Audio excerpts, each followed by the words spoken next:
لا حول ولا قوة إلا بالله العلي العظيم. أعوذ بالله من الشيطان الرجيم. بسم الله الرحمن الرحيم. الحمد لله وكفى والصلاة والسلام على الذين اصطفى. اما بعد فرب اشرح لي صدري ويسر لي امري واحلل عقدة من لساني يفقهوا قولي وقل رب ادخلني مدخل صدق واخرجني مخرج صدق واجعل لي من لدنك سلطانا نصيرا. بسم الله وبالله وتوكلت على الله. قال الله تبارك وتعالى في سورة الانشقاق آیت نمبر 16. بسم اللہ الرحمن الرحیم. فلا اقسم بالشفق واللیل وما وسق والقمر اذا اتسق لتركبن طبقا عن طبق فما لهم لا يؤمنون وَإِذَا قُرِئَ عَلَيْهِمُ الْقُرْآنُ لَا يَسْجُدُونَ بَلِ الَّذِينَ كَفَرُوا يُكَذِّبُونَ وَاللَّهُ أَعْلَمُ بِمَا يُوعُونَ فَبَشِّرْهُمْ بِعَذَابٍ أَلِيمٍ إِلَّا الَّذِينَ آمَنُوا وَعَمِلُوا الصَّالِحَاتِ لَهُمْ أَجْرٌ غَيْرُ مَمْنُونٍ. صدق اللہ العلی العظیم. سورہ انشقاق جو کہ حالات قیامت سے شروع ہوئی، بار بار اس بات کو بتا رہے ہیں کہ انسانوں کا مسئلہ قرآن میں بار بار اس بات کو بتایا گیا ہے، اور اسی وجہ سے ہم بھی بار بار اس کا ذکر کرتے ہیں کہ انسانوں کا مسئلہ خدا کو ماننا نہیں ہے، انسانوں کا مسئلہ رسول کو ماننا اتنا مسئلہ نہیں ہے. اصول دین جو کہ توحید ہے، رسالت ہے اور قیامت ہے، جو انسانوں کے لیے مسئلہ بنتا ہے اور جس وجہ سے انسان کوتاہی کرتا ہے وہ قیامت ہے. اگر صرف خدا کو ماننا ہے تو وہ تو انسان کسی نہ کسی انداز میں مانتا تھا اور مانتا ہے. خدا کو مان لیا. اسی طرح رسول کو صرف اگر ماننا ہوتا کہ بھائی ٹھیک ہے جی مان لیں کہ یہ اللہ کا نمائندہ ہے، اللہ کی طرف سے آیا ہوا رسول ہے، اور اس سے علاوہ کوئی بات نہ ہوتی تو پھر تو مسئلہ نہیں تھا. جو سب سے مہم بات ہے، جس کے لیے انبیاء آئے ہیں، جس کے لیے رسول آئے ہیں، جس کے لیے ساری یہ محنت ہو رہی ہے، جس کے لیے ساری یہ تبلیغ اور سارا خدا کا یہ فضل و کرم کا سلسلہ ہے، وہ ہے قیامت. قیامت کے لیے ساری یہ سلسلہ ہو رہا ہے. مسئلہ یہ ہے کہ انسان کو اس اچھی زندگی کی طرف لے جایا جائے جو اس کے بعد ہے. انسان کی زندگی کا تعین ہونا ہے اس زندگی میں، جیسے کہ ہر کل کا تعین آج ہونا ہے. اگر آج آپ نے کوئی تیاری کی ہے تو کل کا دن آپ کی آج کی تیاری کے مطابق ہوگا، اور اگر آپ نے تیاری نہیں کی ہے تو پھر بھی کل کا دن آپ کے آج کے مطابق ہونا ہے، اس پچھلے ہفتے کے مطابق ہونا ہے. فرض کریں مثال کی یہ دنیا اور آخرت میں اس میں فرق نہیں ہے، دنیا میں بھی ایسے ہے، آخرت میں بھی ایسے ہے. اگر کسی نے پیپر کی تیاری نہیں کی ہوئی ہے تو اس کا پیپر کیسے ہونا ہے سب کو پتہ ہے، اور جس نے تیاری کی ہوئی ہے اس کا پیپر کیسے ہونا ہے سب کو پتہ ہے۔ اگر کسی نے کمایا ہے پچھلے مہینے، پچھلے دن، پچھلے ہفتے، اس کا اگلا دن، اگلا ہفتہ کیسے ہونا ہے، اور جس نے نہیں کمایا ہے اس کا کیسے ہونا ہے تو سب کو پتہ ہے۔ اگر کسی نے فرض کرو کہ کپڑے اپنے آج دھوئے ہیں، پچھلے دن دھوئے ہیں تو صاف کپڑے پہنے گا۔ اگر کسی نے پچھلے دن اپنے کپڑے نہیں دھوئے، صاف نہیں کیے ہیں، تو آج وہ کیا کرے گا؟ وہ صاف کپڑے نہیں پہن سکے گا۔ ہاں آپ کہہ سکتے ہیں کہ نئے کپڑے پہن لے گا، خوب نئے کپڑے پچھلے ہفتے اس نے سلوائے ہوں گے، بنائے ہوں گے، تیار کیے ہوں گے تو وہ پہنے گا۔ جس نے نہ کچھ نئے کپڑے بنوائے ہیں، نہ ہی پچھلے میلے کپڑے دھوئے ہیں، تو اگلے دن کیا توقع رکھی جا سکتی ہے کہ اس نے کیا کپڑے پہنے؟ یعنی کچھ بھی ہے، کچھ بھی جو آج ابھی ہم لے کر بیٹھے ہیں، یہ کل کی ہماری کی ہوئی یا بچائی ہوئی یا سلسلہ ہے جس کی وجہ سے آج ہم اس طرح بیٹھے، بس کل کو ہم ساتھ لے کے آ رہے ہیں۔ تو خدا کریم فرماتا ہے کہ انسان، یہ جو زندگی ہے 70-80 سال، یہ بھی ایک دن ہے، اس کا بھی ایک کل ہے۔ تو نے مرنا نہیں ہے، ختم نہیں ہونا ہے، صرف یہ جسم کا لباس ہے جو اتر جانا ہے۔ یہ جسم کا لباس ہے، زمین کے رہنے کی وجہ سے خدا نے ہمیں دیا ہے۔ زمین کا لباس زمین کی وجہ سے ہے، تاکہ زمین کے مطابق ہو، زمین سے ملنے والی چیزیں اسے فیڈ کریں، زمین سے یہ ہینڈل کر سکے۔ جیسے زمین ہے اسی طرح کا ہمارا لباس ہے۔ زمین میں جو عناصر ہیں، ہوا ہے، پانی ہے، مٹی ہے، آگ ہے، تو یہی 4 عناصر ہمارے اس جسم میں ہیں۔ اسی سے تشکیل شدہ جسم ہمیں دیا گیا ہے تاکہ زمین کے مسائل کو ہم ہینڈل کر سکیں اور زمین سے نکلنے والی چیزوں کو ہم استعمال کر سکیں۔ یہاں سے جب ہم نے جانا ہے، زمین کو چھوڑنا ہے، تو پھر ہمیں وہ لباس چاہیے جو آخرت میں ہے، جو اس جگہ ہے جہاں ہم نے جانا ہے۔ وہاں کی تیاری اگر ہوگی تو ہم ادھر کی زندگی کو انجوائے کریں گے، اور اگر تیاری نہیں ہوگی تو وہاں کی زندگی ہمارے لیے خود بخود وہاں کی زندگی عذاب بن جائے گی۔ مثال کے لیے پہلے بھی عرض کرتا رہتا ہوں کہ جو بندہ مثال کے طور پر ٹھنڈے علاقے میں جاتا ہے، سائبیریا میں جاتا ہے، ہمالیہ میں جاتا ہے، اوپر جاتا ہے، اگر تو وہ تیاری کے ساتھ جاتا ہے تو وہاں ممکن ہے انجوائے کرے وہ، اور اگر تیاری کے لیے نہیں جاتا ہے تو صرف وہاں جانا ہی اس کے لیے کیا ہے؟ عذاب ہے۔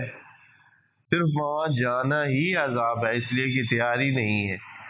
تو آخرت اس قسم کی ایک صورتحال ہے۔ اگر ہم نورانی وجود کے ساتھ، خدائے نور کے ساتھ جائیں گے، سامنے جائیں گے، تو ہم انجوائے کریں گے، کیونکہ ہم بھی نورانی ہیں، وہاں بھی نورانی صورتحال ہے۔ اور اگر ہم نہیں جائیں گے اس طرح تو خدا کا نور ہمیں جلائے گا، اسی نور سے ہم جلیں گے، کیونکہ ہماری اندر سیاہی ہے، اور آپ جانتے ہیں کہ سیاہی پر نور زیادہ گرمی دیتا ہے اور اس کو زیادہ جلاتا ہے۔ تو خدا کریم ہمیں یہ اس سارے سلسلے میں بار بار قرآن کی ہم کتنی صورتیں پڑھ چکے ہیں اب، جن میں فوکس ہے اس بات پر کہ آخرت میں کیا ہوگا۔ سورہ انشقاق میں بھی خدا کریم نے آسمان کے پھٹنے اور زمین کے سکڑنے اور لمبے ہو جانے اور ایسے پتلے ہو کر ہر چیز کو باہر نکالنے کی بات کی ہے، اور پھر کہا ہے کہ انسان تو آخر خدا کی طرف جا رہا ہے، اگر تمہارے دائنے ہاتھ میں کتاب دی گئی تو بڑا اچھا تمہارے ساتھ رویہ رکھا جائے گا، اور اگر کتاب تمہارے پشت سے دی گئی تمہیں ایسے پکڑائی گئی، یعنی توہین آمیز انداز میں پکڑائی گئی، اس لیے کہ کارنامے اچھے نہیں ہیں، تو پھر تمہارا کھانا خراب ہے اور جہنم میں جاؤ گے۔ چونکہ دنیا میں تم مسرور رہتے تھے۔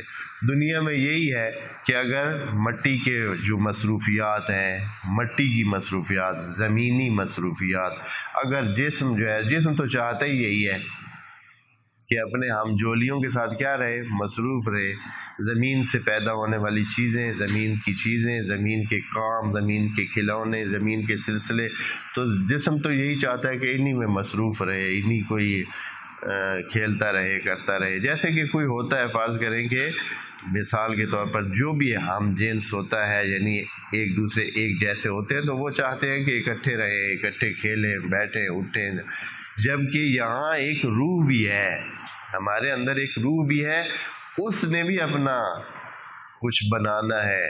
اس کے بنانے کے لیے خدا کریم نے یہ جسم کا لباس ہمیں دے دیا ہے آزمائش کے لیے، کہ اس میں رہ کر ہم کیسے روح کو ترقی دے سکتے ہیں۔ یہ بات یہاں تک کر کے خدا کریم یہاں دوبارہ قسم کھاتا ہے، یعنی بات کو مزید تاکید کرنے کے لیے، انسان کو سمجھانے کے لیے فرماتا ہے۔ آیت جو آج پڑھی ہے، آیت نمبر 16، فلا اقسم بالشفق۔ اور خدا اپنی کائنات کی مختلف چیزوں کی طرف ہماری توجہ دلاتا ہے اور ان کو ہمارے سامنے لاتا ہے کہ انسانوں آپ تو گزر جاتے ہیں، دیکھتے بھی ہیں، اور آپ ان چیزوں کو کبھی آپ نے توجہ نہیں دی۔ اس لیے خدا کریم قسم کھا رہا ہے کہ مجھے قسم ہے شفق کی۔ شفق کتنی پیاری اور کتنی خوبصورت ایک تصویر ہے۔ شام کے ٹائم جب آپ دیکھتے ہیں سورج غروب ہوتا ہے اور بس تھوڑے ہی لمحے غروب سورج نیچے جاتا ہے، وہاں افق پر آخری آسمان کے آخری حصے میں سورج کی وہ جو گولڈن اور سنہری کرنیں ہیں، سنہری روشنی ہے، وہ اوپر آتی ہے، ادھر سے اندھیرا ہوتا ہے۔ اندھیرا اور وہ سورج کی سنہری روشنی جب مکس ہوتے ہیں تو ایک سرخ رنگ کا جو ہے وجود پیدا ہوتا ہے، ایک سرخی سی سامنے آتی ہے، وہاں آسمان کے کنارے پہ آپ کو سرخی سرخی نظر آئے گی، اس سرخی کو شفق کہتے ہیں۔ تو یہ اندھیرے اور سنہری اس روشنی کا مکسچر جو ہے، اس کو شفق کہتے ہیں۔ یہ جو ایک چیز پیدا ہوتی ہے، کتنا ایک خوبصورت، اس سے خدا کریم اس کی قسم کھاتا ہے۔ دیکھیں ایک شاعرانہ انداز ہے، شعر نہیں ہے یہ، لیکن چونکہ اس زمانے میں شعر اور شاعری اور ادب اور ان چیزوں کا بہت غلغلہ تھا اور بہت اس چیز کی طرف توجہ تھی، تو خدا کریم نے بھی وہ ایسے ایسے تصورات اور ایسے ایسے تخیلات پیش کیے ہیں کہ سننے والے اور وہ دنگ رہ جاتے تھے کہ یہ کیا باتیں، اور کون یہ باتیں بنا بنا کے پیش کر رہا ہے۔ فلا اقسم بالشفق، تو یہ لا کے بارے میں بھی باتیں ہیں کہ لا کیوں کہا ہے، لا اقسم ہو، قسم نہیں کھاتا ہوں یا قسم کھاتا ہوں، قسم کھاتا ہوں۔ لا کے بارے میں بہت ساری آراء ہیں، کچھ آراء یہ ہے کہ لا پچھلی کہانی کو نفی کرنے کے لیے، اور کچھ نے کہا ہے کہ یہ لا زائدہ ہوتا ہے، کچھ نے کہا ہے یہ تاکید کے لیے ہوتا ہے، مختلف آراء ہیں، یہ کوئی اتنی مہم بات نہیں ہے۔ بالآخر معنی مثبت ہی ہے کہ قسم کھاتا ہوں۔ اور کس چیز کی قسم؟ واللیل وما وسق، اور قسم کھاتا ہوں رات کی اور جس جس چیز کو رات سمیٹ لیتی ہے۔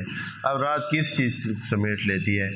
رات میں بہت ساری چیزیں سمٹ جاتی ہیں، سکڑ جاتی ہیں، یعنی سارے لوگ اپنے اپنے، کم از کم انسانوں کو یہ ہوتا ہے کہ وہ اپنے اپنے گھروں کو چلے جاتے ہیں، سمٹ جاتے ہیں، سارے جو عمومی مقامات ہیں وہ خالی ہو جاتے ہیں، لوگ سمٹ کر اپنے گھروں میں چلے جاتے ہیں، حیوانات اسی طرح، پرندے اسی طرح، بہت سارے وجودات جو ہے وہ اپنی اس میں چلے جاتے ہیں، آرام کی اس میں سیشن میں چلے جاتے ہیں۔ تو تمام ان چیزوں کی، یا اس سے بھی بڑھ کر آپ کہہ سکتے ہیں کہ تمام وہ چیزیں جنہیں رات سمیٹ لیتی ہے، کہ چھا جانے کی وجہ سے رات اپنے اندر لے لیتی ہے، سارے اس زمینی وجود کو اپنے اندر لے لیتی ہے۔ سارا اندھیرا جو ہے وہ ہر چیز کے اوپر چادر کی طرح تن جاتا ہے اور چادر سب چیزوں کے اوپر آ جاتی ہے۔ تو خدا کریم رات کی، اور رات جس چیز کو سمیٹتی ہے وہ ساری مخلوق خدا ہے۔ پہلے بھی عرض کیا ہے کہ خدا کریم جو قسمیں کھاتا ہے کیا بنتا ہے، کس حوالے سے کیوں قسمیں کھاتا ہے؟ قسم تو کسی بڑی چیز کی کھائی جاتی ہے، خدا اپنی مخلوق کو اس لیے قسم کھاتا ہے کہ وہ اپنی صفت کی قسم کھا رہا ہو، یعنی بالآخر اپنی ہی قسم کھاتا ہے۔ خدا کریم خود اپنی قسم لیتا ہے، خدا سے بڑھ کر کوئی چیز نہیں ہے۔ تو واللیل وما وسق والقمر اذا اتسق، قمر بھی آپ جانتے ہیں، چاند بھی ایک کیسا وجود ہے، چاند بھی شعر، شاعری، ادب، اس میں ایک بہت پہلے زمانے سے ہی ایک خاص حقیقت ہے اور ایک خاص اہمیت رکھتا ہے، اور شعراء چاند کو اپنی گفتگو کا کیا بناتے ہیں جی، محور بناتے ہیں، چاند کے ساتھ ہی باتیں کرتے ہیں، چاند کے ذریعے باتیں کرتے ہیں، چاند کے ساتھ باتیں کرتے ہیں اور باتیں اپنے چاند کے ساتھ کرتے ہیں۔ تو یہ ایک چاند بہت مہم چیز ہے شعر ادب میں، اور ایسے تو خدا کریم نے کہا ہے کہ ادھر بھی دیکھو چاند، اور وہ جو چاند جن جن چیزوں کو کیا کرتا ہے اپنے اندر سمیٹ لیتا ہے یا وہ خود سمٹ جاتا ہے۔ اب ادھر اکثر نے یہ کیا ہے کہ والقمر اذا اتسق، یعنی چاند جب پورا ہو جاتا ہے، چاند جب 14ویں کی رات پورا نظر آتا ہے، اور پورا ہمیں نظر آتا ہے، ویسے تو چاند یہ تو نہیں ہوتا ہے کہ وہ پہلے چھوٹا ہوتا ہے پھر بڑا ہو جاتا ہے، چاند اپنی ایک حقیقت رکھتا ہے، وہ پورا ہوتا ہے، لیکن ہمیں جتنا نظر آتا ہے، اب یہ کہ یہ کس طرح ہوتا ہے کہ چاند ہمیں پہلے چھوٹا نظر آتا ہے پھر بڑا ہوتا جاتا ہے پھر دوبارہ چھوٹا ہونا شروع ہو جاتا ہے، تو یہ زمین اور سورج اور چاند کا جو آپس میں تعلق ہے اس کی وجہ سے ہے کہ درمیان میں حائل ہو جاتا ہے زمین کا کچھ حصہ، جس کی وجہ سے ہمیں اس طرح نظر آتا ہے۔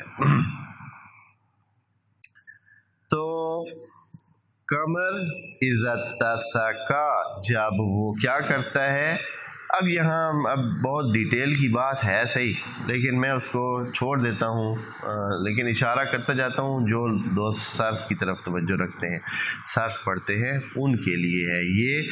پہلے جملے میں وسقا کہا ہے، رات جب سمیٹتی ہے، دوسرے جملے میں اتسقا کہا ہے جو کہ ابتسقا تھا اصل میں، اور باب افتعال پر جب اسی وسقا کو باب افتعال پہ لے جاتے ہیں تو ابتسقا اور اتسقا، پھر واو تبدیل ہو جاتی ہے تے میں، تا میں، اور اس طرح اتسقا بن جاتا ہے۔ تو یہ باب اگر اس کو متعدی معنی کریں، رات جب سمیٹتی ہے تو یہ معنی اس کا متابعہ کا اور لازم کا معنی بنتا ہے، اور باب افتعال بھی لازم بابوں میں سے، جس کا معنی بنتا ہے کہ جب چاند خود سمٹ جاتا ہے۔ چاند بھی رات کا حصہ ہے، تو یوں سمجھیں کہ چاند جب رات میں نکلتا ہے، دن کو تو چاند کی کوئی اہمیت نہیں ہوتی ہے، دن کے ٹائم بھی کبھی چاند کی اہمیت، کسی شاعر نے دن کو کبھی چاند کو اہمیت نہیں دی تھی۔ چاند کی اہمیت کب شروع ہوتی ہے؟ شام کے بعد ہی چاند جو ہے وہ اپنی اہمیت پیدا کرتا ہے، اور سامنے بھی تب آتا ہے، اور اس کی روشنی کا ہمیں کچھ احساس بھی شام کے بعد ہوتا ہے۔ دن کو بھی حالانکہ شام ادھر یہ چاند جو ہے بیچارہ ادھر آسمان میں گھوم رہا ہوتا ہے، موجود ہوتا ہے، دن کے ٹائم بھی چاند موجود ہوتا ہے، لیکن کسی نے کبھی توجہ ہی نہیں کی، رات کے ٹائم اس کی جو روشنی کی طرف توجہ ہوتی ہے۔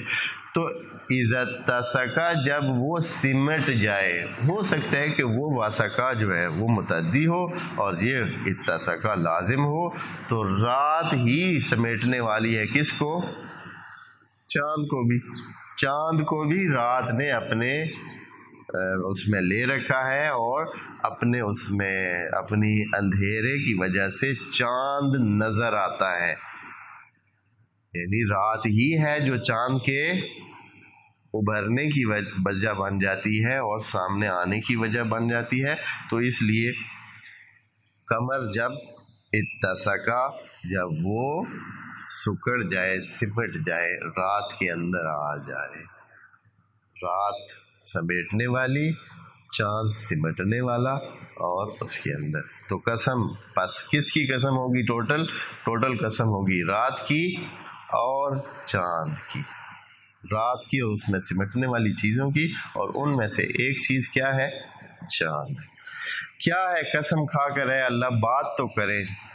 قسمیں تو بہت کھا لی کہ بھائی بات کی اہمیت تو سامنے آ گئی. اب لترکبن طبقا عن طبق، اے انسانو، لترکبن مخاطب کا صیغہ ہے، آپ لوگ اسی طرح ایک دوسرے کے بعد آتے جائیں گے، یعنی اسی طرح آپ کی زندگی چلتی جائے گی. ایسے کہ ایک طبقے کے بعد دوسرا طبقہ. اب اس میں مختلف کچھ نے کہا ہے کہ ایک انسان کے لیے کہا ہے، ہر انسان کے لیے، کہ ہر انسان کے مختلف مرحلے ہوتے ہیں. پہلے بچپنا ہوتا ہے، پھر نوجوانی ہوتی ہے، پھر جوانی ہوتی ہے، پھر پکی عمر ہوتی ہے، پھر بڑھاپا ہوتا ہے. یہ طبق عن طبق ہے، یعنی ہر مرحلہ دوسرے مرحلے کے بعد آنا ہے اور آپ نے یہ نبھانا ہے. خدا کریم قسم کھا کر کہنا ہے کہ اے انسانوں، آپ اس بے بس ہیں، اس حوالے سے آپ کچھ نہیں کر سکتے، آپ نے یہ کام کرنا ہے اور آئیں گے اسی طرح. دوسری صورت یہ ہے کہ طبق عن طبق، نسل در نسل مانا کریں، یعنی یہ کہیں کہ اے انسانوں، آپ نے نسل در نسل ایسے چلتے آنا ہے. اور آخر میں جیسے کہ پیچھے کہا تھا کہ یا ایھا الانسان انکا قادح الی ربک قدحا فملاقیہ، پچھلی صورت میں یہ بات ہم پڑھ چکے ہیں کہ اے انسان، تو اپنی مشقت بار زندگی گزارتا آخر میں کدھر پہنچے گا؟ اللہ کے پاس پہنچے گا، تو چاہے یا نہ چاہے. یہاں بھی لا ترکبن، یعنی یہ ہو کے رہے گا. لام تاکید کا لگا ہوا ہے اور پھر نون تاکید بھی آخر میں جڑی ہوئی ہے. تو اس کا مطلب یہ ہے کہ یہ ہو کے رہے گا، ایسے ہی ہوگا. انسانوں، آپ بھاگ نہیں سکتے ہیں، ایسے ہی آپ نے کرنا ہے کہ یہ مراحل گزار کے آپ آ جائیں گے. جب یہ صورتحال ہے تو خدا کریم یہاں جھنجھوڑنے کے لیے سوال کرتا ہے کہ کیا ہو گیا ان کو. عقل مند انسان ہے، سمجھنے والے انسان ہے، سوچنے والے انسان ہے، خود یہ سمجھتے ہیں کہ بھلا وہ سب سے بھلا سوچنے والے ہیں اور اچھی سوچ رکھتے ہیں، بہترین سوچ رکھتے ہیں. ہر انسان اپنے آپ کو اس حوالے سے بڑا ہی سیانہ سمجھتا ہے کہ وہ بہت تیز ہے، وہ بہت سمجھدار ہے، وہ زندگی کو بڑے طریقے سے گزار رہا ہے، وہ جیسے گزار رہا ہے یہ اسی کا ہی کام ہے بس. نہیں تو اگر کوئی اور ہوتا تو وہ پتہ نہیں کیا ہو جاتا. وہ بڑے طریقے سے دھیان سے اپنی زندگی کو لے کے آ رہا ہے. تو خدا کریم فرماتا ہے اتنے سیانے ہو اے انسان، فما لہم لا یؤمنون، کیا ہو گیا آپ کو کہ آپ مان نہیں رہے ہیں؟ کیا ہو گیا ان کو کہ یہ مان کے نہیں دے رہے ہیں، ایمان نہیں لا رہے ہیں؟ آپ کو پہلے عرض کیا ہوا ہے ایمان لانا یعنی ماننا اللہ کو ماننا اور پھر اللہ کی ماننا. ایمان باللہ کا مطلب ہے اللہ کو ماننا اور پھر اللہ کی ماننا. رسول کو ماننے کا مطلب ہے رسول کو ماننا اور رسول کی ماننا. اور ائمہ پر ایمان کا مطلب بھی یہی ہے کہ اماموں کو ماننا اور پھر اماموں کی ماننا. اصل میں ویسے ہم اماموں کو تو مانتے ہیں، اماموں کی ہم ایک مرحلے میں شیعہ ہوتے ہیں، دوسرے مرحلے میں پھر سنی ہو جاتے ہیں بقول، یعنی پھر نہیں مانتے. ہاں، ایک مرحلے میں تو شیعہ ہو جاتے ہیں کہ بھائی اہل بیت کو مانتے ہیں کہ وہ خدا کی طرف سے منسوب ہے، اور جو اگلا مرحلہ ہے پھر ہم ان کے ساتھ جڑ جاتے ہیں. جیسے وہ نہیں مانتے ہم بھی ان کی نہیں مانتے. ہاں، اکثر ایسے چل رہا ہے. مسلمانوں میں بھی ایسے ہے، اللہ کو مانتے ہیں، رسول کو مانتے ہیں، اور نہ اللہ کی مانتے ہیں نہ رسول کی مانتے ہیں. اکثریت ایسے ہی چل رہی ہے. باقی خدا کریم انشاءاللہ سب ہم مسلمانوں کو محفوظ رکھے اور اپنے راستے پہ چلنے کی توفیق دے.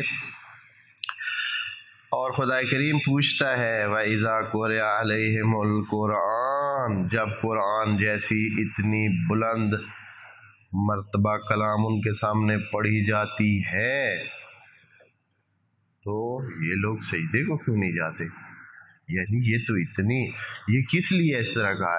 اس لیے کہ اس وقت ہوتا یوں تھا کہ جو عرب کے ادبا تھے، بعض ادبا اپنا جب کلام پیش کرتے تھے تو لوگ احترام میں ان کے سامنے سجدے میں گر جاتے تھے کہ کیا کہہ دیا، کیا کہہ دیا۔ جیسے کہ ابھی بھی کوئی نہ کوئی بعض اوقات کوئی جملہ کہتا ہے تو لوگ اش کرتے ہیں، اور اتنا جو ہے خوشی سے اور اتنی اس سے وہ چاہتے ہیں کہ کیا سے کیا کر دے پتہ نہیں۔ اس وقت یہ ہوتا تھا، کبھی کبھار پیش آتا تھا، جیسے کہ وہ معلقات سب کو لکھنے والا جو بھی تھا یا جو بھی تھے، ان کے سامنے لوگ سجدے میں بعض اوقات گر جاتے تھے۔ جب ان کا یہ کلام پڑھا جاتا تھا تو سجدے میں گر جاتے تھے واقعاً، اور یہ سجدے احترام ہوتا تھا ان کو۔ یہ خیر سجدہ کی جس طرح ابھی عبادت خدا بندگی کے لیے نہیں تھا، احترام کا سجدہ ہوتا تھا، اور احترام کا آخری درجہ کیا ہے؟ سجدہ ہے، یعنی اپنی پیشانی کو زمین پہ رکھنا، یہ انسانوں کی طرف سے احترام کا آخری درجہ ہے۔ اب اس سے بڑھ کر اور کچھ نہیں ہو سکتا ہے۔ سب سے بڑا درجہ احترام کا، متقابل کے احترام کا، کسی سامنے والے کے احترام کا یہی ہے کہ آپ جھک جائیں، تھوڑے جھکیں پھر زیادہ جھکیں، اور آخری درجہ یہ ہے کہ حتیٰ اپنے ماتھے کو اس کے سامنے زمین پر رکھ دیں۔ اب یہ انتہا ہے۔ تو خدا کریم نے بھی اپنی بندگی کے لیے ہم انسانوں سے یہ چاہا ہے کہ انسانوں کیا کسر ہے میرے احترام میں، یا کیا کسر ہے کہ میری آپ بندگی کریں، احترام کا کس درجہ جو ہے میرا حق بنتا ہے کہ آپ تو چھوٹے چھوٹے چیزوں کے لیے بھی اتنا احترام کر دیتے ہیں کہ سر سجدے میں رکھ دیتے ہیں، تو میرے سامنے کیا کرنا چاہیے؟ آیا آپ کے پاس اس سے کم تر آپشن ہے؟ آیا آپ کے پاس، آیا میرے حوالے سے کسی قسم کی کوئی کسر ہے، کوئی چیز نہیں ہے؟ آپ تو بہت ہی معمولی سے کسی انسان کے سامنے بھی بعض اوقات کیا کر دیتے ہیں؟ سجدہ کر دیتے ہیں، اور میرے لیے نہیں کرتے۔ وَإِذَا قُرِئَ عَلَيْهِمُ الْقُرْآنُ، اس قسم کا کلام جب آپ کے سامنے پڑھا جا رہا ہے جس کا مقابلہ بھی کوئی نہیں کر سکتا۔ ادبائے عرب کو بار بار چیلنج کیا گیا کہ اے ادبائے عرب، آپ اسی قرآن کا توڑ لے آئیں اور مسئلے کو ختم کریں، آپ کی بات مانیں گے۔ جو بھی اس کا قرآن کا توڑ لے آئے بات، اس کی مان لیں گے۔ کوئی نہ لڑائی ہے، نہ جھگڑا ہے، نہ کوئی مسئلہ ہے۔ تو وہ کوئی بھی ان میں سے وہی جن کے سامنے دوسرے ان کے ادب اور ان کے کلام کی فصاحت اور بلاغت اور بلندی کی وجہ سے سجدہ کر دیتے تھے، خدا کریم ان سے پوچھ رہے کہ اے انسانوں، اذا قرئ علیہم القرآن، جب آپ کے سامنے اور ان کے سامنے قرآن پڑھا جاتا ہے تو یہ لوگ کیوں نہیں سجدہ کر لیتے؟ تو کریں نا، اب بھی یہ بھی تو کلام ہے، ہاں، تو ادھر بھی آپ یہ کام کریں۔ بلکہ کیا مسئلہ ہے؟ خدا کریم خود ہی وضاحت فرما دیتا ہے کہ بل الذین کفروا یکذبون، اصل میں ان کا مسئلہ کیا ہے کہ یہ جھٹلانا چاہتے ہیں۔ یعنی ایک باقاعدہ ان کے ذہن میں یہ ہے کہ ہم نے نہیں ماننا، ہم نے نہیں ماننا، اور کچھ بھی نہیں۔ ابھی جیسے یہ اس زمانے کی بات ہے، ابھی بھی ایسے ہی ہے۔ ابھی بھی کتنے لوگ ہیں کہ جو کسی قائل ہیں کہ جی ہم نے نہیں ماننا۔ اور میں بعض اوقات یہ پیچھے سے بعض سنی ہوئی باتیں آپ کے سامنے پیش کر دیتا ہوں کہ کسی بندے نے انعام رکھ دیا کہ کوئی میرا سوکھا سا سوال ہے، اس کا جواب دے، میں اس کو انعام دوں گا۔ کوئی انعام بھی اس نے اعلان کیا۔ ہاں، مثال کے طور پر آج کل کے زمانے میں بھائی میں آپ کو صحبت کھلاؤں گا، ہاں فرض کرے ہوتا ہے، یا کوئی اور اس طرح کی چیز رکھ دی، تو اچھا وہ بھائی سوال بھی اپنا بتا دے تو مسئلہ کیا ہے، تو وہ پوچھ لے جو پوچھنا چاہتا ہے تاکہ پتہ چلے انعام۔ تو اس نے کہا ہے کہ انعام بڑا رکھا تھا اس نے، چھوٹا یہ تو میں نے ویسے بڑا ہی انعام رکھا تھا۔ اس نے کہا کہ 2 اور 2 کتنے بنتے ہیں؟ سوال کیا کیا ہے جی، 2 اور 2 کتنے بنتے؟ تو کسی نے کہا کہ یہ سوال تو بہت چھوٹا سا ہے، انعام اتنا بڑا تو نے رکھ دیا ہے، ہاں تو انعام پہلے کیسے دو گے؟ چلیں تم آرام کر لو۔ تو یہ تو سوال بہت مشکل نہیں ہے، آسان سا سوال ہے، 2 اور 2 4 ہر بندہ بتا سکتا۔ کہا کہ بتا سکتا ہوگا، ہر کوئی بتا سکتا ہوگا، تو انعام تو تب ملے گا نا جب میں مانوں گا کہ 2 اور 2 4 ہیں، ہاں جب میں مانوں گا کہ 2 اور 2 4 ہیں تو پھر ہوگا، میں کہوں گا 2 اور 2 5 ہے پھر تو۔ اور یہ چیز ایک اور مثال بھی ساتھ آگے، ہم ایسے ہی جا رہے تھے ادھر کسی شہر کی طرف، تو آگے ہمارے ایک گاڑی جا رہی تھی، گاڑی کے پیچھے جیسے کوئی نہ کوئی چیز ہر کوئی لکھتا ہے، تو واقعاً لکھا ہوا تھا کہ 3 اور 3 7 بنتے ہیں، نیچے لکھا ہوتا میری مرضی، 3 جمع 3 آگے 7 ایکول 7، ہاں اور نیچے لکھا ہوا تھا میری مرضی۔ تو ایسے ہو سکتے ہیں، تو اس قسم کے انسان ہیں۔ تو یہ خدا کریم بتا رہا ہے کہ بل الذین کفروا، یہ جو کافر ہیں، یکذبون، یہ تکذیب کرتے ہیں، جھٹلانا ان کا کام ہے۔ واللہ اعلم بما یوعون، اور اللہ جانتا ہے کہ اندر سے یہ کیا سوچ رکھتے ہیں، جانتے ہوئے بھی نہیں چاہتے۔ ابھی بہت ساری حقیقتوں کو کون نہیں جانتا ہے، لیکن کون مانتا ہے؟ ماننے کے لیے تیار نہیں ہے۔ اگر مثال کے طور پر فرض کریں کہ مجھے پتہ ہے کہ یہ حق فلاں کا بنتا ہے، لیکن میں حق کو دینے کے لیے تیار ہوں بھائی۔ کتنے ہم میں سے ہے، کتنے ہمارے آس پاس میں پتہ بھی ہے کہ یہ بھائی حق بنتا ہے ان کا، ہاں لیکن دینے کے لیے تیار ہے۔ مثال کے طور پر ہمارے ہاں الیکشن ہو، پتہ بھی ہے کہ دوسرا جیت گیا، لیکن وہ جو ہے کیا کوشش کرے گا کہ جیسے بھی ہے وہ اس کا اعلان ہو جائے۔ یہ سیاست میں ویسے بھی ہمارے کتنے آپس میں یہ ہوتے ہیں، جب تقسیمیں ہوتی ہیں، جب ایک پتہ ہے کہ یہ اس کا حق بنتا ہے، دوسرے کا حق بنتا ہے، پھر بھی میں کیا کہتا ہوں کہ یہ میرا حق۔ مثلا لائن میں ہی کھڑے ہو، فرض کریں، کتنی سادہ سی بات، لائن میں کھڑے ہیں، ہاں تو آپ کا وہاں بنتا نہیں ہے، تو آپ کے ساتھ کتنے لوگ جھگڑتے ہیں، اور وہ کہتا ہے کہ نہیں میرا ادھر بنتا ہے، میں ادھر ہوں، ہاں یا وہ کسی اور کو جگہ دے دیتا ہے، یا کسی اور کا کام کر دیتا ہے جس کا حق بنتا ہی نہیں ہے، تو کرتا ہے، سامنے سمٹ کر رہے ہیں۔ یہ تکذیب ہے، یعنی انسان کہتا ہے کہ میں نہیں مانتا، اور یہ کتنا ہم کر رہے ہیں، ہمارا معاشرہ بھرا ہوا ہے ان کاموں سے۔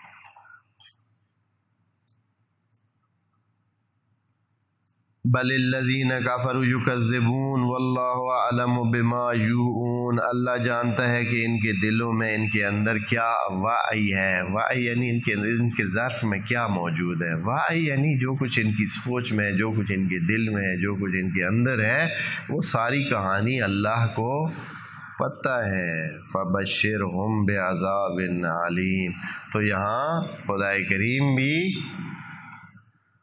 بشارت کے نام پر، کہ پھر اتنے ہی خوش خوش رہتے ہیں نا اس دنیا میں، تو ایک بشارت اور بھی ان کو دے دے، چونکہ دنیا کی وجہ سے ہی انسان جھٹلاتا ہے نا، یعنی اور کوئی وجہ نہیں ہے۔ ہماری اس تمام جو بھی مثال کے طور پر، ویسے تو ہمیں عدالت اچھی لگتی ہے، ہم سب عدالت کو اچھا جانتے ہیں، ہم سب سچ کو جھوٹ اچھا جانتے ہیں، ہم سب اچھائی کو اچھا جانتے ہیں، ہم سب سخاوت کو اچھا جانتے ہیں، لیکن جب کرنے کا موقع آتا ہے تو اس وقت رولا بنتا ہے۔ جب سچ بولنے کا ٹائم آتا ہے تو اس وقت ہمیں تکلیف ہوتی ہے کہ اگر سچ بولو تو نقصان ہوگا، عدالت کی تو اپنا نقصان ہوگا، ادھر جا کر ہم فیل ہو جاتے۔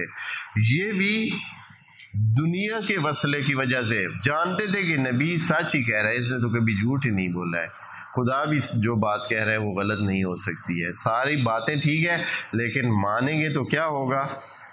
مانیں گے تو ہم نیچے چلے جائیں گے، ہمارا وہ وقار نہیں رہے گا، ہماری وہ بادشاہت قائم نہیں رہے گی، ہم اس طرح نہیں رہے گا۔ یا عام انسان کیوں نہیں مانتا ہے جس کی بادشاہت کا تعلق نہیں ہے، وہ کہے گا کہ مانوں گا تو شام کو نماز پڑھنی پڑے گی، مانوں گا تو صبح اٹھنا پڑے گا، مانوں گا تو دوپہر کو کام چھوڑ کر کیا کرنا پڑے گا؟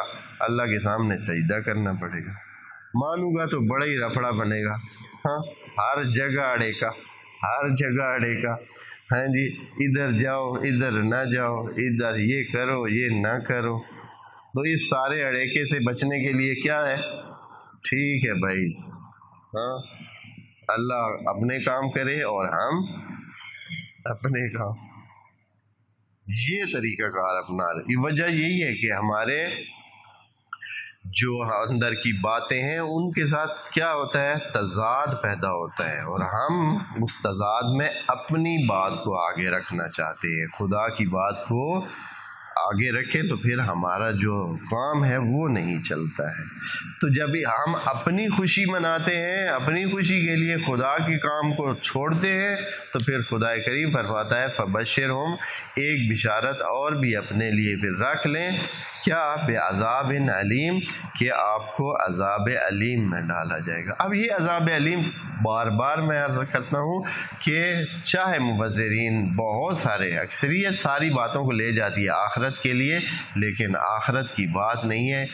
بشرم بعذاب علیم یعنی ابھی سے ہی ان کا عذاب شروع ہے، اور عذاب میں ہوتے ہیں، وہم لا یشعرون، پتہ نہیں چلتا ہے بدبختوں کے کہ وہ عذاب میں ہیں، ہوتے عذاب میں ہی ہے۔ اور ہم دیکھ رہے ہیں کہ پورا جہان کس میں ہے دوستو؟ پورا جہان عذاب میں ہے، پورا جہان کہہ رہا ہوں عذاب میں ہی ہے۔ کوئی جگہ، کوئی انسانوں کا الا ما شذ و ندر، کوئی اگر اپنا جو ہے نا وہ اس راستے کو علیحدہ سلیکٹ کر کے وہ علیحدہ اس نے ایک زندگی بنائی ہوئی ہے تو علیحدہ بات ہے۔ جو فارغ ہو گیا، جو اس چیز سے، ان قیدوں سے نکل گیا ہے، وہ عذاب میں نہیں ہے۔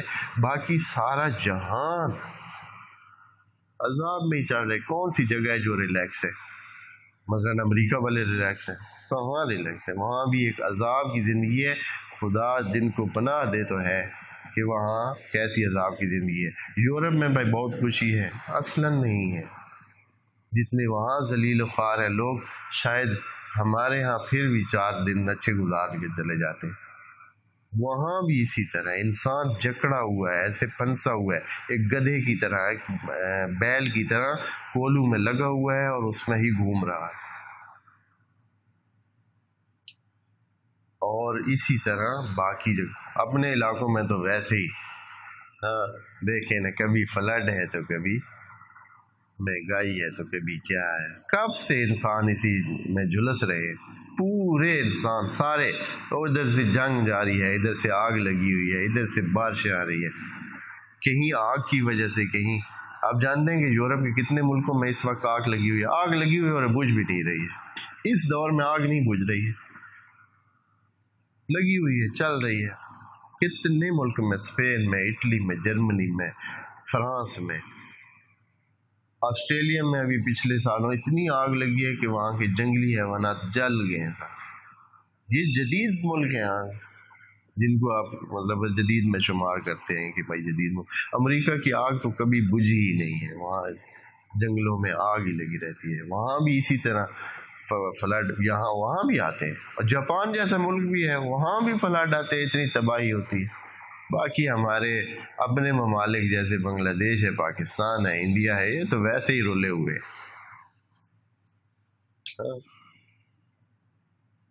ایک عجیب سی کیفیت ہے، انسان ہے کہ جھلس رہے ہیں اور عذاب میں موجود ہیں۔ وہم لا یشعرون، کسی کی توجہ ہی نہیں ہے کہ ہم ان عذابوں میں آئے کیوں ہیں۔ وجہ واضح ہے، انسانوں کے رویے ایسے ہیں۔ خدا کریم بھی فرماتا ہے کہ فبشرہم، سوکھی زندگی بچو آپ کو بھی نہیں ملتی۔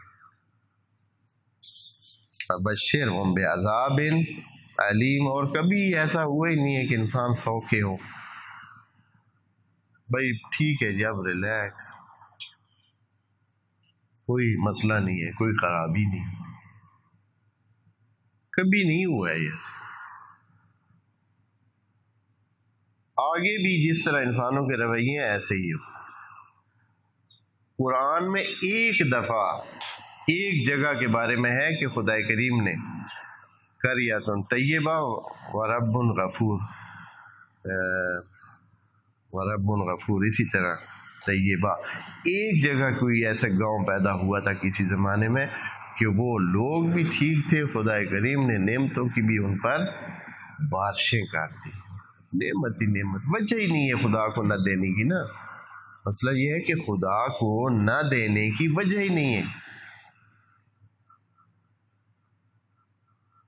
اس کو انسانوں کو سوکھا رکھنے میں کوئی مسئلہ ہی نہیں ہے، لیکن انسان ہے جو جیسے آپ فرض کریں کہ آپ کا کوئی عزیز ہے، چھوٹا ہے، تو اس کو والدین تو سوکھے سے سوکھا رکھنا چاہتے ہیں، لیکن وہ جو اپنے کام اپناتا ہے وہ کیسے کام اپناتا ہے؟ ایسے اپناتا ہے کہ خود کو بھی ذلیل کرتا ہے اور گھر والوں کو بھی کیا کرتا ہے، خود وہ ایسے کام کرتا ہے، حالانکہ گھر والے اس کو سوکھا رکھنے میں کوئی کسر نہیں چھوڑتے ہیں، لیکن ایسا نہیں ہے. وہ خود مثلا پہلے تو ہے کہ وہ پڑھتا ہی نہیں ہے، اوباشوں میں رہتا ہے، پھر نشے کا عادی ہو جاتا ہے، پھر ادھر ہو جاتا ہے، پھر ادھر ہو جاتا ہے، پھر وہ ہوتا ہے، حالانکہ اس کو کوئی گھر سے کوئی مسئلہ ہی نہیں تھا. وہ تو زندگی کو آسان ترین زندگی گزار سکتا تھا، لیکن نہیں، وہ ایسی صحبت میں آ گیا ہے کہ اب وہ خود بھی ذلیل ہو رہا ہے اور ساتھ کتنوں کو. تو خدا کریم بھی انسانوں کے بارے میں یہی رہو. جب اتنی باتیں ہو گئیں تو پھر خدا کریم یادآوری کہتا ہے کہ اے انسانوں وہ نہ ہو، مایوس نہ ہو، الا الذین آمنوا، مگر وہ جو ایمان لے آئے. اے اللہ، ایمان لانا کافی ہے؟ ایمان لے آئے، ٹھیک ہے، مان لیا اللہ کو، کہا نہیں، اگلی شرط پوری کرے، وَعَمِلُوا الصَّالِحَاتِ، اور عمل صالح کرے. صرف ایمان سے کیا بنتا ہے؟ آپ حلوہ حلوہ کہتے رہیں تو حلوہ آپ کے منہ میں چلا جائے گا؟ ہاں، آپ کہیں کہ ہم مانتے ہیں حلوہ میٹھا ہوتا ہے، پھر ہو جائے گا. ہاں، حلوہ ہمیں اچھا لگتا ہے، حلوہ جو ہے اس طرح ہے، یا کوئی اور کھانا. ہاں، حلوہ تو ایک محاورے میں ایسا ہے، اس لیے میں نے کہا. ہاں، کوئی بھی تو آیا ایسے ہو جائے گا؟ نہیں بھائی، اس کو کھانے کے لیے تھوڑا سا عمل صالح کرنا پڑے. ہاں، عمل صالح، وہ بھی صالح. ہاں، ایسے نہیں کہ بس حلوہ بنانے کے لیے آپ ریت کا حلوہ نہیں بنا سکتے ہیں کہ چلے بھائی ریت کا حلوہ بنا کے کھاتے ہیں. ہاں، سوجی ہے نہیں تو چلے ریت کا ہی بنا لیتے. نہیں، وہ سوجی کا ہی بنے گا یا جس چیز کا بنتا ہے بنے گا.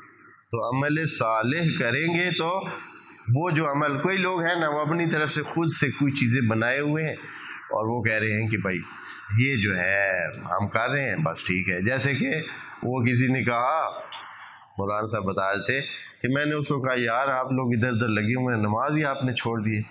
ہاں، آپ لگے ہوئے ہیں پتہ نہیں بھائی یہ انتظام وہ انتظام، یہ ماتم کر رہے ہیں، ادھر کر رہے ہیں ادھر کر رہے ہیں، اور نماز آپ کی رہ گئی.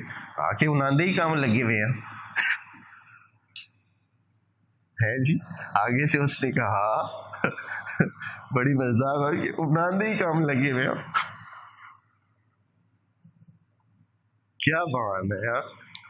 تو یہ اس طرح نہیں بنتا ہے. جس چیز کا کہا گیا ہے اسی سے ہی حلوہ بنے گا. ایسے نہیں ہے کہ بس آپ اپنی مرضی سے جو ہے وہ اپنے کام جوڑتے رہیں اور وہ اصلی کام چھوڑ دیں. اصلی کام کرنے کے بعد اگر اضافی کام کریں تو پھر ہے. میں ایک بات کی وضاحت کرتا، جو بعض کام ایسے ہیں جو بہت اچھے ہو سکتے ہیں، لیکن تب وہ اچھے ہوتے ہیں جب اصلی کام پورے ہو چکے ہوں. تو مثال کے طور پر آپ کو اگر ہوم ورک ملا ہے، آپ نے ہوم ورک کر لیا ہے اور ایک صفحے پر ایکسٹرا بہت ہی خوبصورت ڈرائنگ بنا کر آپ لے گئے، ٹھیک ہے، تو ٹیچر آپ کا کام دیکھے گا اور پھر آپ کی ڈرائنگ بھی دیکھے گا تو وہ خوش بھی ہوگا اور ہو سکتا ہے آپ کو انعام بھی دے کہ باپ نے بہت خوبصورت ڈرائنگ بنائی ہے. لیکن اگر آپ ایسے کرتے ہیں کہ آپ کو جو ہوم ورک ملا ہے وہ تو آپ نے کیا نہیں ہے، ایک بہت ہی خوبصورت ڈرائنگ بنا کے لے گئے اور اگلے دن ٹیچر کے سامنے پیش کر دی ہے، اب کیا ہوگا؟ عام انسان اس کا کیا فیصلہ کرتے ہیں؟ آپ ہوں میں ہوں، ہم کیسا فیصلہ کریں گے؟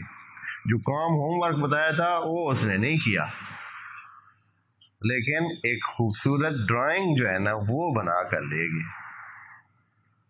تو یقیناً ٹیچر اس کے اوپر ایک کانٹا بڑا سارا ڈالے گا کہ اس کو رکھو گھر، پہلے ہوم ورک دکھاؤ، اگر وہ کیا نہیں تو ڈنڈے کھاؤ.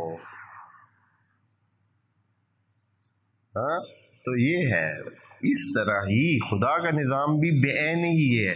جو چیزیں ہمیں ائمہ نے انبیاء نے اضافی بتائی ہیں وہ ساری اپنی جگہ اچھی ہے، لیکن ہوم ورک کرنے کے بعد جو واجب چیزیں ہیں، جو فرض چیزیں ہیں، ان کے بعد کسی چیز کو دیکھا جائے گا، نہیں تو دیکھا ہی نہیں جائے گا. اسی لیے خدا کریم نے روایات میں بھی ہے کہ حدیث میں بھی ہے کہ نماز اگر کسی کی ہے تو کوئی اور چیز گنی جائے گی، اگر کسی کی نماز نہیں ہے تو باقی ساری چیزیں کیا ہیں؟